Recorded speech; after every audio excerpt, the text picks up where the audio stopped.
বিমলানন্দ ঠাকুর স্মরণে প্রণাম জানিয়ে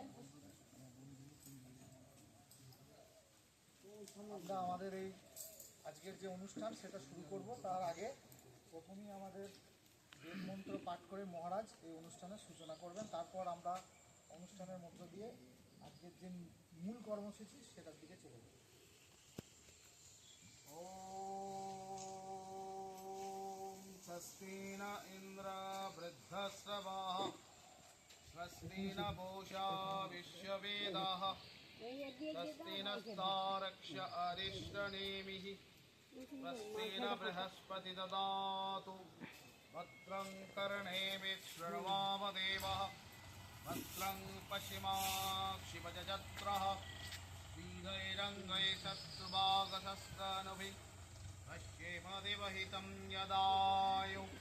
ॐ सहना भवतु सहनौ भुनक्तु सह वीर्यं करवावहै तेजस्विनावधीतमस्तु शेषाय असतमासद्गमय तमसमाजतीर्गमय मृत्योर्महामृतं गमय आविराविर्मगेति।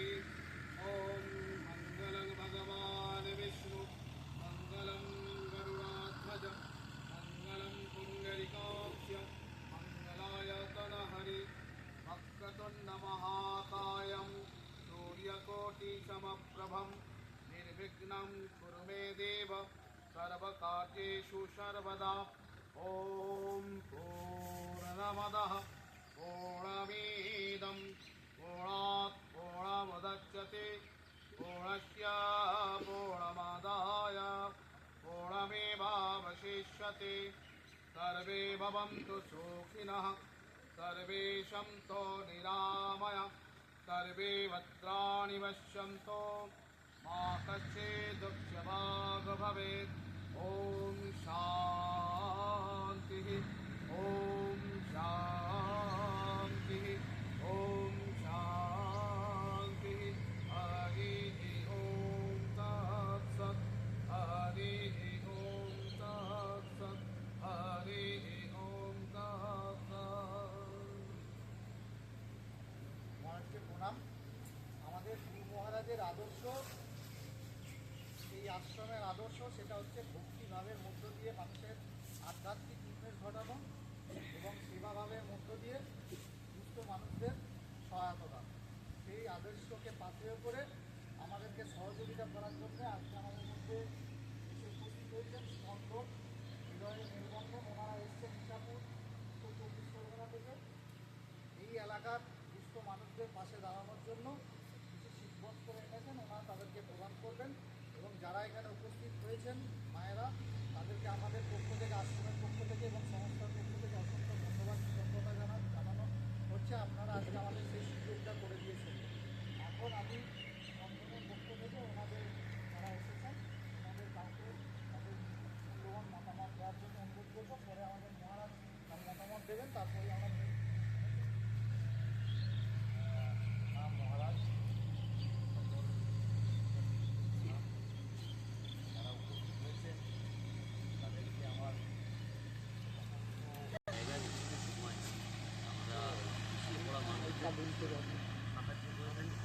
যারা সমাজের মূল থেকে যারা যাতে ভালোভাবে আসতে পারে। আমার স্পন্দনের কাজ সম্বন্ধে অল্প করে বলি। স্পন্দন যখন দুবছরে প্রায় দ্বিতীয়বার এরকম ধরনের কর্মদানের পরিকল্পনা নিয়েছে। কর্মদানের পরিকল্পনাটা মূলত এখানে নারায়ণবাবুকে বিশেষভাবে ধন্যবাদ। নারায়ণবাবু গত বছর এবং এবছরেও আমাদের একটা প্রকল্প দিয়েছেন কাজটা করার জন্য। ব্যক্তিগতভাবে যথেষ্ট আমাদের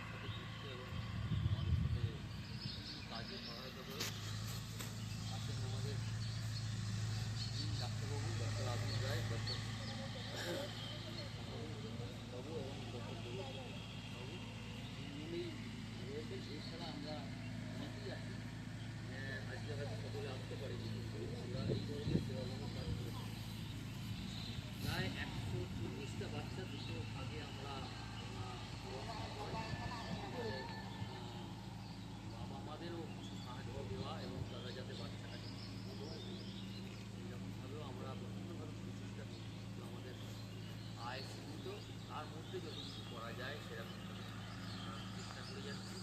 পরোক্ষভাবে আর একটা স্কুল আমাদের চলে এই আইল্যান্ডে, কিন্তু আমরা সেখানে থাকি না, সেখানে অন্য নামে আরও কিছু এছাড়া আমাদের বিভিন্ন সময়ে বাচ্চাদের বড়দের জামা কাপড় প্রদান, দুর্গা পুজো, আমাদের বিভিন্ন উৎসবে নিয়ে যাওয়া, স্পেশাল যারা বাচ্চা আছে তাদেরকে নিয়ে পিকনিক করানো, খাওয়া দাওয়া দেওয়া, বিভিন্ন আমাদের আরও বিভিন্ন রকম প্রোগ্রাম থাকে। এছাড়া আমরা ব্লাড ডোনেশন ক্যাম্প করেছি কয়েকবার, এবারেও করেছিলাম। এই হেলথ ক্যাম্প আমরা বিভিন্ন রকমভাবে করে থাকি। ডাক্তারবাবুরা থাকেন, একটা নিজস্ব ছন্দে ছোট্ট পেরিফেরি ধরে আমরা যতটুকু চেষ্টা করি করার। আজকে আমরা বেশি কথা বাড়াবো না, আমাদের কাজ শুরু করবো। 4 লাইন শুধু আমি বলতে বলছি আমাদের বর্ণনের প্রেসিডেন্ট ডক্টর আবির রায় মহাশয় 4 লাইন।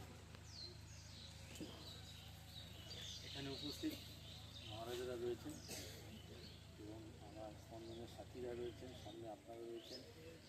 আজকে এই পূর্ণ স্থানে এসে আমরা নিজেদের সৌভাগ্যবান মনে করছি এবং অবশ্যই তার জন্য ধন্যবাদ অমিত বলল নারায়ণদাকে দেওয়ার কথা। আমরা গত বছরে এসেছিলাম, এবছরও যেমন বলা হলো যে শীতবস্ত্র নিয়ে এসেছি, মায়েদের হাতে তুলে দেবো।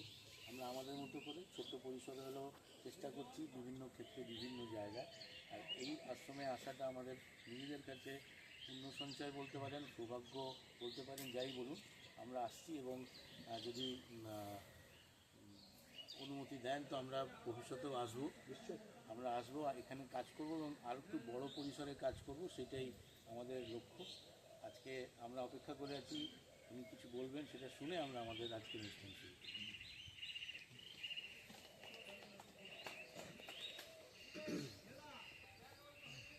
প্রথমেই নিঃশঙ্ক আশ্রম বোধোদয় লাইব্রেরির পক্ষ থেকে, বোধোদয় লাইব্রেরি নিঃশঙ্কর আশ্রমেরই একটা সংস্থা।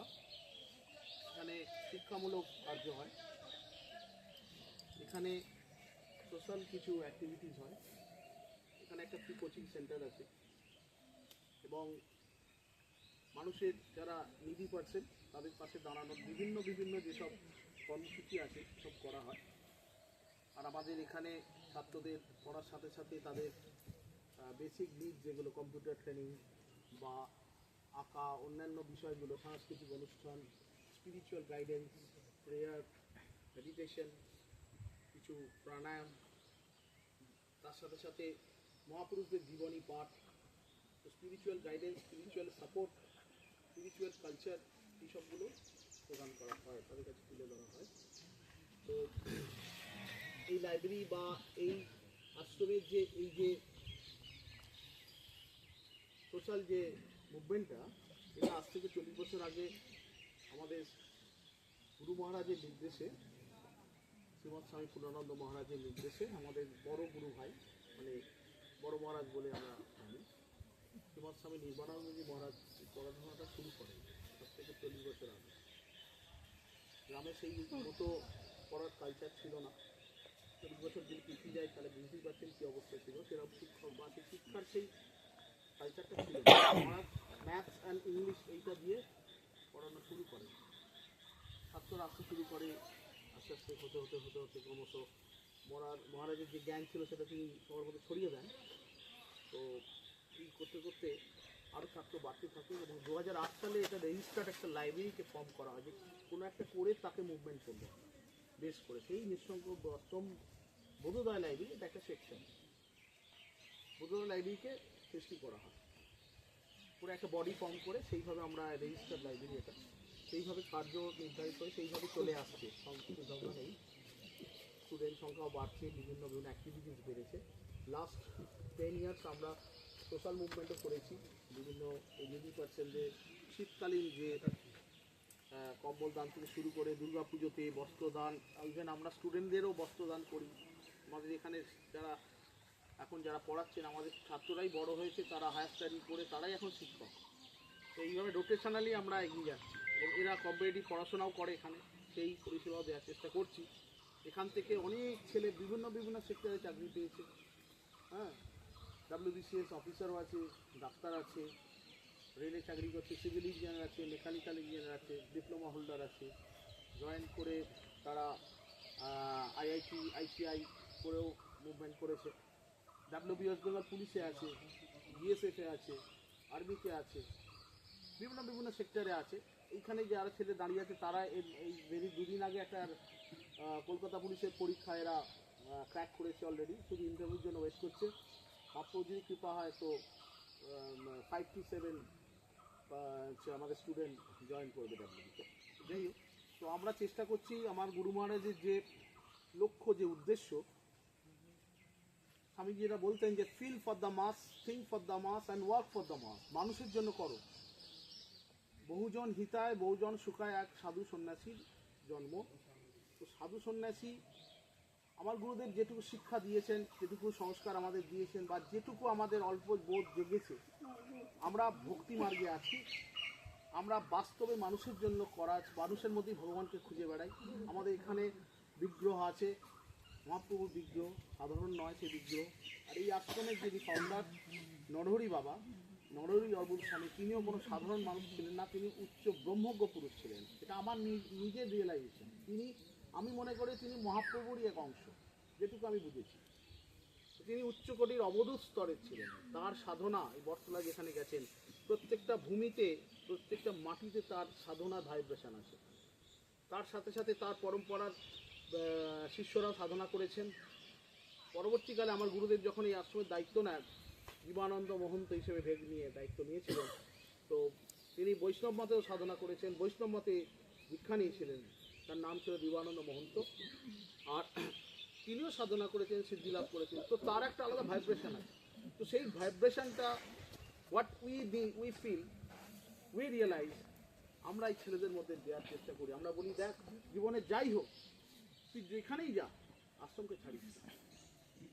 এই আশ্রম তোদের অনেক কিছু দেবে যদি ধরে থাকতে পারিস। কেন? ঈশ্বর বিশ্বাসের, ধর্ম হচ্ছে, স্বামীজি বলছেন রিলিজিয়ান ইজ এ রিয়েলাইজেশন, আর ধর্ম হচ্ছে বিশ্বাসের উপর নির্ভর করছেন। আমার গুরুদেব বলতেন, ওরে ভগবান মানে বিশ্বাস, বিশ্বাস বিশ্বাস বিশ্বাস। স্বামীজি বলছেন তুই নিজেকে কতটা বিশ্বাস করিস, নিজেকে কতটা শ্রদ্ধা করিস। তো নিজেকে বিশ্বাস, নিজেকে জানাটাই জীবনের লক্ষ্য। এবং গুরুদেব এই বিশ্বাসে বলছেন যে ঈশ্বরকে বিশ্বাসেই ভগবান আছে, আর বিশ্বাস থেকে শ্রদ্ধা আসে, ভক্তি আসে, সেখান থেকেই জ্ঞান আসে। এবং তিনি বলেছেন মানুষের জন্য করবি, মানুষের মধ্যেই ভগবান আছেন। ঠাকুর বলছেন যে ভগবানের বৈঠকখানা হচ্ছে ভক্তের হৃদয়, হচ্ছে ভগবানের বৈঠকখানা। আর স্বামীজি বলছেন যে যত্র জীব তত্র শিব, শিবজ্ঞানে জীব সেবা। ঠাকুর যখন এই মন্ত্র সারা বিশ্বে ছড়িয়ে দিলেন, প্রথমে তিনি একটা সম্মেলনে গেছিলেন, বৈষ্ণব সম্মেলনে। তারা বলছিলেন যে শিবজ্ঞানে জীবে দয়া। ঠাকুর বলেন, হাগা, জীবকে আবার কি, ভগবানকে দয়া কি করবে গা? ভগবানকে তুমি দয়া করার কে গা? ভগবানকে সেবা করতে হয়, দয়া করা যায়, তিনি দয়া করবেন। তো সেই সেবাকে তিনি মূল পাথেয় করেছেন, যে মানুষের জন্য সেবা, মানুষকে সেবা, বোধ বুদ্ধি জ্ঞান সব লাভ করি। পৃথিবীতে মানুষ হয়ে এলাম, অথচ মানকে বুঝলাম না, হুঁশকে বুঝলাম না। খেয়ে পড়ে ঘুরে ভালো কিছু এনজয় করে, লাইফ করে, ভোগ করে চলে গেলাম, এটা লাইফ নয়। লাইফ অনেক কিছু করা যায় যদি আমি সেরকম ইনভলভমেন্টের মধ্যে ঢুকি, নিজেকে যদি জাজ করি, হ্যাঁ, নিজেকে যদি কালচার করি, তাহলে অনেক কিছু করা যাবে। আর সেবার থেকে বড় কিছু নেই পৃথিবীতে। আজকের দিনে আমরা যে সময় বাস করছি, যে যুগে বাস করছি, এখানে সেবার থেকে বড় কিছু নেই। তাই হিন্দিতে কথা বলে, যা সেবা সে মেওয়া মিলতা है। আর মেওয়া কে না খেতে চায়? মেওয়া মানে দুধ নয়, দুধকে মেরে মেরে মেরে মেরে মেরে মেরে মেওয়া মানে ক্ষীর, ক্ষীরের থেকেও সুস্বাদু জিনিস। আমাদের জীবনটাও তাই। তো সেই ভাবনা নিয়ে, চিন্তা নিয়ে আমরা এগোবার চেষ্টা করছি। এই তার সাথে সাথে আপনাদের এই যে ইনভলভমেন্ট, বিশেষ করে আমার গুরু ভাই নারায়ণ রায়, এনাকে তো আমি বাদ দিতে পারবো না। তার সাথে সাথে আপনাদের মতো এই যে গুণী মানুষ, এরা আমাদের সাথে যুক্ত হয়েছেন। আমরা নিজেদেরকে খুব সমৃদ্ধ মনে করছি। তাই আপনাদেরকে আমার এই আশ্রমের তরফ থেকে আন্তরিক শ্রদ্ধা, শুভেচ্ছা, অভিনন্দন জানাই। এবং এই মায়েরা যারা এসেছেন তাদের আমার আন্তরিক প্রণাম জানাচ্ছি। তোমাদের জন্যই আমরা আজকে এইগুলো করতে পারছি, তোমরা না থাকলে আমরা কিছু করতে পারতাম না, আমরা উদ্ধার হচ্ছি। তো ভবিষ্যতে আসুন, এই যে বললেন ওনার নামটা আমি কি জানি না, আমি অমিতবাবু বললেন, তো আমরাও চাই যে আমরা মানসিক করি কিছু, ঠাকুরের কথা এসেছি যখন একটু দাগ কেটে যায়, জীবনটাকে ধন্য তো। এই বলে আমি আমার স্বল্প বক্তব্য শেষ করছি। হ্যাঁ, এই অবস্থা।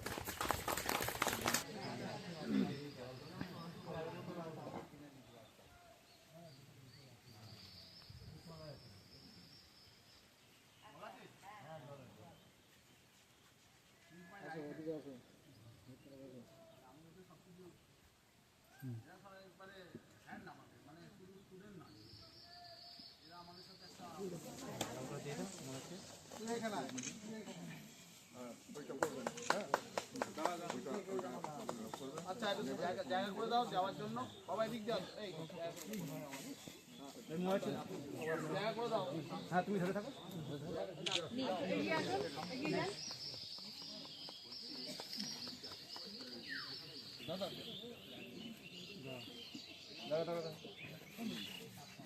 সামনে যেতে দিন, ওইখান থেকে ডিস্টেন্স হয়ে যাচ্ছে তো, এগোতে দিন। আপনারা সুজাতা দিয়ে পেছনে চলে আসুন, যে দেবে তাকে সামনে যেতে দিন।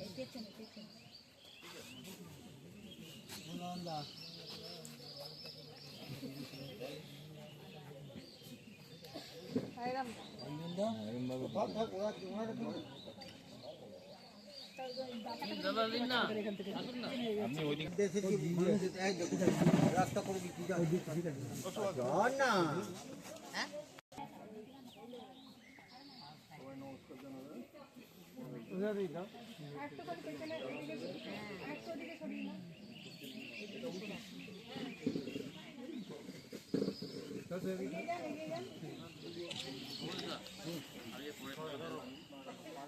এগিয়ে যান একটু সামনে।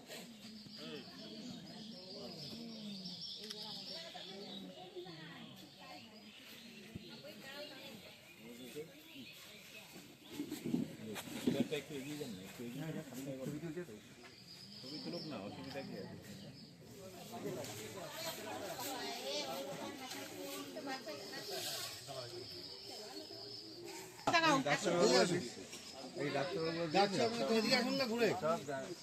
ওদিকে গিয়ে কি করবো?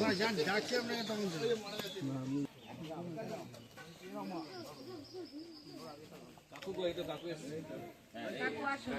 কাকু এসো,